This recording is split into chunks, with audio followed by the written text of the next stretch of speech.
on today's channel, what I'll be doing is what habits are keeping you poor. Okay, this is what I see when I talk to a poor person or somebody, and the first thing I notice is that they keep using these same words. Okay, and I don't want to be judgmental. It's just I want to show, if you're saying some of these things, I want to help you notice it so you can change it. Okay, so the first thing I see is that they always want to have fun. Like when they finish work, they go rent a movie or they do something to always want to have fun. If they're not having fun, the first words they say is I'm bored. Okay, and that's a word I hear a lot, and I always think it's weird that they say I'm bored when they don't have something to do. Find something to do. You could always read, you could always do something.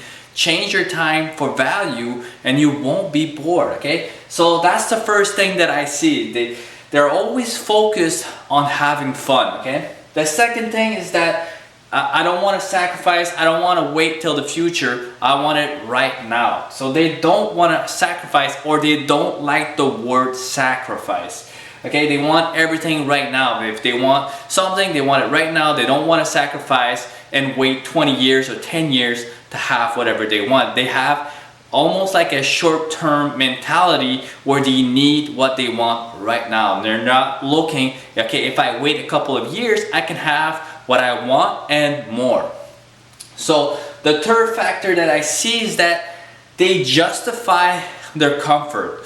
Like, they'll justify why they bought that. Oh, well, we need that right now because I want the family to be comfortable, or we need to live in this fancy neighborhood, or we need these fancy couches, or this fancy TV, and they want everything right now, and they justify it that they really need whatever they bought with comfort. Okay, so they want gratification. They want gratification, instant gratification from society. They don't want to go out there, hustle, and not receive that gratification, because it's very easy when you're working for somebody else. You get that instant pay, that instant gratification, and you can start saving right now. And what I see is that people are not willing to wait 5 to 6 years before they're getting that gratification. They want it in 2 weeks.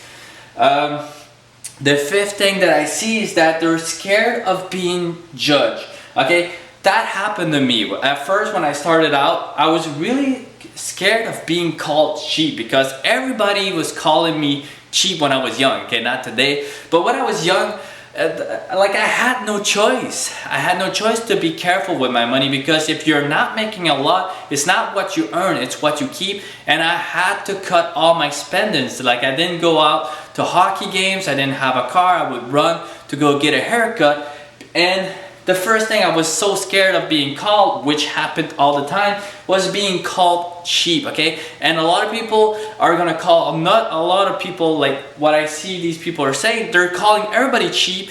But when you look at how they live their life, they're the ones who are being really cheap, because you go to their place and they expect you to pay everything. So who is the person that's being cheap? Is it the one that's being called cheap, or is it the one that's calling other people cheap? Okay, or they're scared of not being in the hurt. Okay, of course, when you're not in the middle and poor class, you're not going to be in the hurt. You're not going to be taking the same, and you don't want to be, you're not going to want to hang out with just anybody, because when you're listening to their mindset, it affects you. Because if it's negative and you're always working on yourself to being positive, then it's going to affect you, and you'll be willing to hang out with people that look like you or do the same things. The only thing is that they're rare. When there's not a lot of people that have about the same result as you do at the age that you're at, it's going to be hard to find friends that are at the same level. Okay,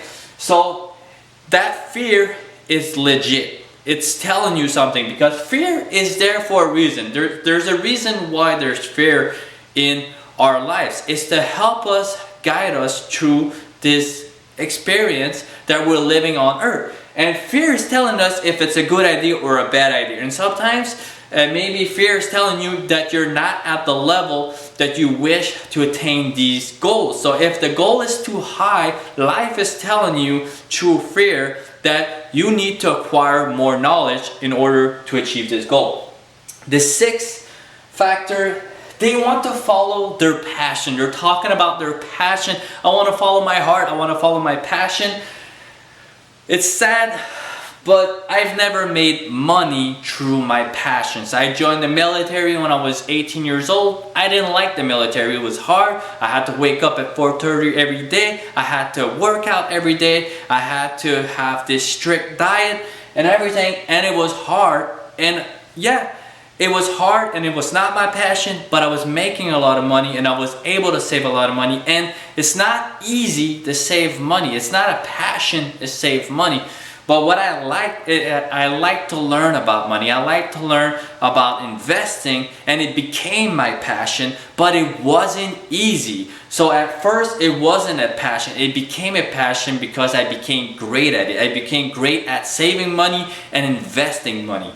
Now, and like in reality, when you look at it, what you need to do is fill people's needs. What do people need?